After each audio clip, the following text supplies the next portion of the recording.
Hello friends, welcome. ഇന്ന് നമ്മൾ നോക്കുന്നത് എങ്ങനെ ഒരു ടെക്സ്റ്റിനെ സ്പീച്ച് ആക്കിയിട്ട് മാറ്റാൻ പറ്റും. ഓക്കെ, പൈത്തൺ പ്രോഗ്രാമിംഗ് ഉപയോഗിച്ചുകൊണ്ട് ഒരു ടെക്സ്റ്റ്, നമ്മളിപ്പോൾ ഈ കാണുന്നതൊക്കെ ടെക്സ്റ്റ് ആണ് അല്ലേ. അപ്പോൾ ഇത്തരത്തിലുള്ള ഒരു ടെക്സ്റ്റിനെ നമുക്ക് എങ്ങനെ സ്പീച്ച് ആക്കി മാറ്റാൻ പറ്റും എന്നുള്ളതാണ്. അത് ഇംഗ്ലീഷോ മലയാളമോ അല്ലെങ്കിൽ വേറെ ഏതെങ്കിലും ലാംഗ്വേജിലുള്ള ടെക്സ്റ്റ് ആയിക്കോട്ടെ, അതിനെ നമുക്ക് ജസ്റ്റ് അത് സ്പീച്ച് ആക്കി മാറ്റണം. അപ്പോൾ അത് കുറച്ച് ബുദ്ധിമുട്ടുള്ള പണിയായിരിക്കും അല്ലേ. കുറച്ച് ബുദ്ധിമുട്ടുള്ള പണി തന്നെയാണ്. പക്ഷെ നമുക്ക് പൈത്തണിനെ സംബന്ധിച്ചിടത്തോളം പൈത്തണിൽ ഇത്തരം ഓരോ കാര്യം ചെയ്യാനും നല്ല ലൈബ്രറികൾ ഓൾറെഡി ഉണ്ട്. ഓക്കെ, അപ്പൊ അത്തരം ലൈബ്രറികൾ എടുത്ത് ഉപയോഗിക്കുക, നമ്മൾ എന്നിട്ട് ബാക്കി കാര്യങ്ങൾ ചെയ്യുക എന്നത് മാത്രമേ പൈത്തണിൽ ചെയ്യേണ്ടതുള്ളൂ. അപ്പൊ എങ്ങനെയാണ് നമുക്കൊരു ടെക്സ്റ്റിനെ ഒരു വോയിസ് ആക്കിയിട്ട് അല്ലെങ്കിൽ അതിന്റെ സ്പീച്ച് ആക്കിയിട്ട് കൺവേർട്ട് ചെയ്യുക എന്നുള്ളത് നമുക്ക് അതിന്റെ കോഡ് ഒന്ന് നോക്കാം. ഓക്കെ, ഞാൻ ഐഡിലിൽ അതിന്റെ കോഡ് ഓപ്പൺ ചെയ്യാണ്.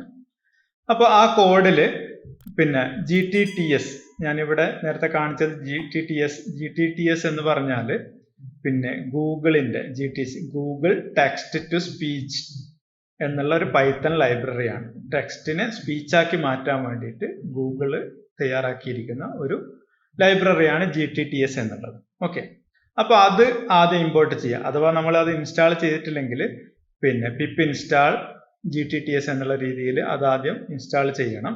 ഓക്കെ, എന്തായാലും നമ്മളത് കോഡ് ചെയ്യുമ്പോൾ പിന്നെ നമ്മൾ കോഡിൽ ഫ്രം GTTS എന്നുള്ള കാര്യമാണ് നമ്മൾ ഇൻസ്റ്റാൾ ചെയ്യുന്നത്. അത് GTTS ഇമ്പോർട്ട് GTTS എന്നുള്ള ഫങ്ഷനാലിറ്റീസ് നമ്മൾ അതിൽ ഇമ്പോർട്ട് ചെയ്യുന്നു.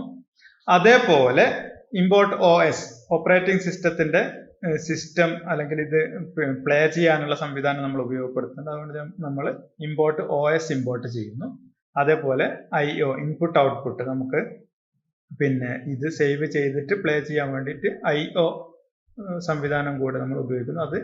അതും കൂടി ഇമ്പോർട്ട് ചെയ്യുന്നു. ഓക്കെ, അപ്പൊ ഇവിടെ നമ്മൾ ചെയ്യുന്നത് language equal to English language translate അല്ലെങ്കിൽ വോയിസ് ആക്കിയിട്ട് അല്ലെങ്കിൽ സ്പീച്ച് ആക്കി കൺവേർട്ട് ചെയ്യാനുള്ളതാണ് ഞാൻ ഇവിടെ ആദ്യം കാണിക്കുന്നത്. അപ്പോൾ EN എന്നുള്ള ഇംഗ്ലീഷ് ലാംഗ്വേജ് നമ്മൾ സെലക്ട് ചെയ്യുന്നു. അതേപോലെ മൈ ടെക്സ്റ്റ്, എന്താണോ ടെക്സ്റ്റ് നമുക്ക് കൺവേർട്ട് ചെയ്യേണ്ടത് അത് ഞാൻ ഇവിടെ പിന്നെ ഡബിൾ കോട്ട്സിന് ഇടയിലായിട്ട് ആ ടെക്സ്റ്റ് ഇവിടെ ഫസ്റ്റ് കൊടുക്കുന്നു. ഈ ടെക്സ്റ്റ് നമുക്ക് മാറ്റി കൊടുത്താൽ ആ ടെക്സ്റ്റിനെ സ്പീച്ച് ആക്കി മാറ്റും. ഓക്കെ, അപ്പൊ അങ്ങനെ ചെയ്യും. അപ്പൊ അത് ചെയ്തു. എന്നിട്ട് നമ്മൾ ആകെ ചെയ്യുന്നത് ഇതാണ്, ഔട്ട്പുട്ട് ഈക്വൽ ടു, ഔട്ട്പുട്ട് എന്നുള്ളൊരു വേരിയബിളിലേക്ക് ഞാൻ അസൈൻ ചെയ്യാണ് GTTS, അഥവാ ഇവിടെ നമ്മൾ ഇമ്പോർട്ട് ചെയ്ത GTTS നമ്മൾ ഉപയോഗിക്കുന്നു.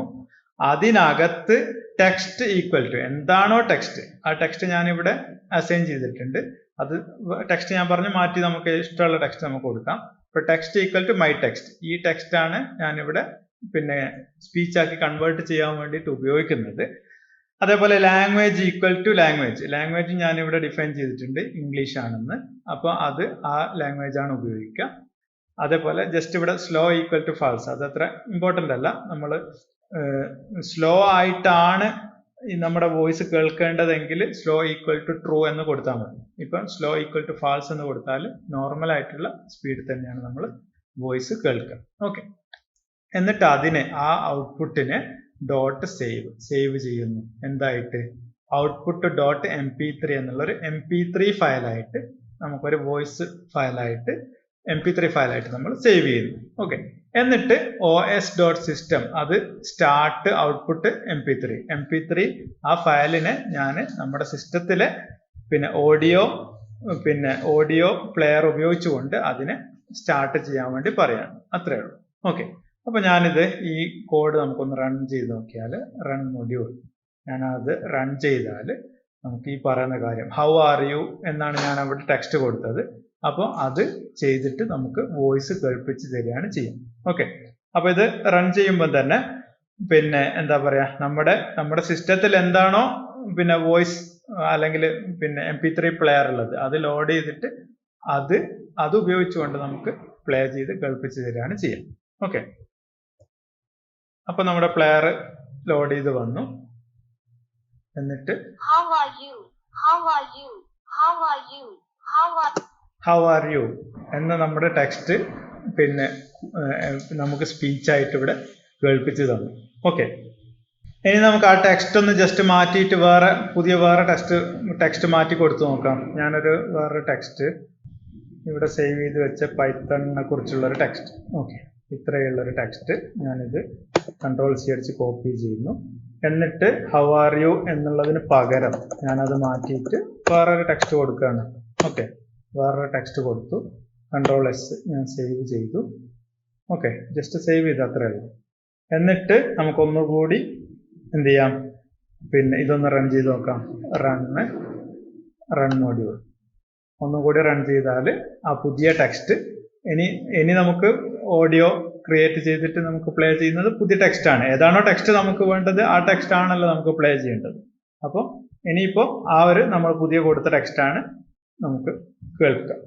ഓക്കെ, അപ്പൊ നമ്മുടെ പ്ലെയർ ലോഡായി വന്നു. Python was designed for readability and has some similarities to the English language with influence from mathematics.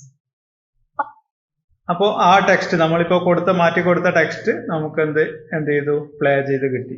ഇനിയിപ്പോൾ പിന്നെ അത് നമുക്ക് എന്ത് വേണമെങ്കിലും, നമുക്ക് ഇഷ്ടമുള്ള എന്ത് കാര്യം വേണമെങ്കിലും പിന്നെ ടെക്സ്റ്റ് മാറ്റി കൊടുത്തുകൊണ്ട് നമുക്ക് അതിനെ എന്താ പറയാ സ്പീച്ച് ആക്കിയിട്ട് മാറ്റിയിട്ട് നമുക്ക് ഉപയോഗിക്കാൻ പറ്റും. ഓക്കെ, ഇനിയിപ്പോൾ ഇവിടെ പിന്നെ ഇതിപ്പോൾ നമ്മളിപ്പോൾ ഇംഗ്ലീഷാണ് നമ്മൾ ചെയ്തത്.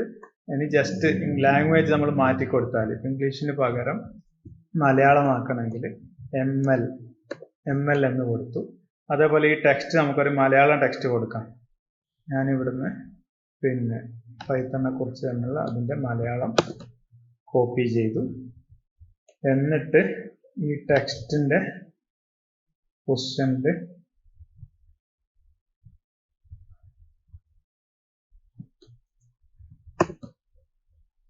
അത് മലയാളം ഞാൻ പേസ്റ്റ് ചെയ്തു. ഓക്കെ, ഞാനത് സേവ് ചെയ്തു. എന്നിട്ട് നമുക്ക് ഒന്നുകൂടി റൺ ചെയ്ത് നോക്കാം. Text to speech. ഓക്കെ, ഇത് നമ്മൾ റൺ ചെയ്യുന്നു.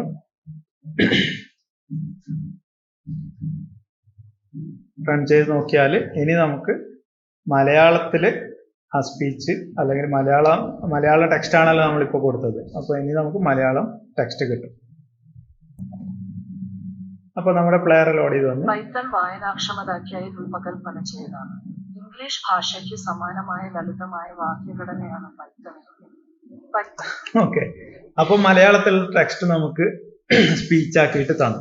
അപ്പൊ അത്രയും കൂളായിട്ട് വലിയൊരു പണിയാണ് യഥാർത്ഥത്തിൽ. പക്ഷെ പൈത്തണിൽ ഇത്രയും ലൈബ്രറികൾ ഉള്ളത് കൊണ്ട് വളരെ കൂളായിട്ട് വളരെ സിമ്പിൾ ആയിട്ട് ജസ്റ്റ് നമ്മൾ ടെക്സ്റ്റ് കൊടുത്തു. ആകെ 6-7 ലൈൻ കോഡാണ് നമ്മൾ എഴുതിയത്. ആ ലൈൻ കോഡ് കൊണ്ട് ഈ ടെക്സ്റ്റിന് നമുക്ക് പിന്നെ സ്പീച്ചാക്കി മാറ്റിയിട്ട് നമുക്ക് കാര്യങ്ങൾ ചെയ്തു തന്നു. ഓക്കെ, അപ്പൊ അതുപോലെ പൈത്തണിൽ ധാരാളം ലൈബ്രറികൾ ഇതുപോലെ നമുക്ക് ഉപയോഗിക്കാവുന്ന പിന്നെ ധാരാളം ലൈബ്രറികൾ പൈത്തണിലുണ്ട് എന്നുള്ളതാണ് പൈത്തണിന്റെ പ്രത്യേകത. അതുകൊണ്ട് പല ആവശ്യങ്ങൾക്കും ജസ്റ്റ് ഇത്തരത്തിലുള്ള ലൈബ്രറികൾ നമ്മൾ ഇമ്പോർട്ട് ചെയ്യും. അതെടുത്തിട്ട് പിന്നെ നമുക്ക് വേണ്ട കാര്യം ചെയ്യും. ആ രീതിയിൽ ഇഷ്ടം പോലെ കാര്യങ്ങൾ, ആയിരക്കണക്കിന് കാര്യങ്ങൾ നമുക്ക് പൈത്തൺ ഉപയോഗിച്ചുകൊണ്ട് ചെയ്യാൻ പറ്റും എന്നുള്ളത് പൈത്തണിന്റെ വളരെ പ്രധാനപ്പെട്ട ഒരു പ്രത്യേകതയാണ്. അപ്പോൾ ഇത്രയാണ് ഈ ഒരു സെഷനിൽ പറയാനുള്ളത്.